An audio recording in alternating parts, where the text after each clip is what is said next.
ஒன்டாரியோவின் பிங்கரிங்கில் 2 SUV வாகனங்கள் மோதியதில் 3 பேர் உயிரிழந்ததோடு மேலும் 2 நிலை கவலைக்கிடமாக உள்ளது.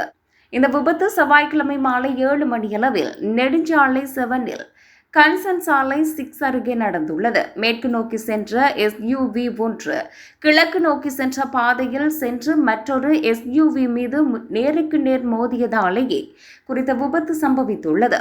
கிழக்கு நோக்கி சென்ற வாகனத்தில் தனியாக இருந்த போட்பெரியைச் சேர்ந்த 82 வயது பெண் ஒருவர் சம்பவ இடத்திலேயே உயிரிழந்தார். அத்துடன் மேற்கு நோக்கி சென்ற SUV வாகனத்தில் இருந்த மார்க்கம் பகுதியைச் சேர்ந்த 63 வயதுடையவரும் ஸ்கிராப்ரோவைச் சேர்ந்த 68 வயதுடையவருமான 2 பெண்களும் சம்பவ இடத்திலேயே உயிரிழந்தனர். ஓட்டுநர் மார்க்கம் பகுதியைச் சேர்ந்த 64 வயதுடையவர் மற்றும் ரிச்மண்ட் ஹில்லை சேர்ந்த 70 வயதுடையவர் ஆகியோர் உயிருக்கு ஆபத்தான காயங்களுடன் மருத்துவமனைக்கு கொண்டு செல்லப்பட்டனர். வானிலை, சாலை நிலைமைகள் மற்றும் இயந்திர பிரச்சினைகள் இந்த விபத்துக்கான காரணங்களாக இருக்கலாம் என தற்போது கூறப்படுகிறது. வாகனத்தில் இருந்தவர்கள் மது அருந்தியமைக்கான அறிகுறிகள் இல்லை எனவும் போலீசார் கூறியுள்ளனர்.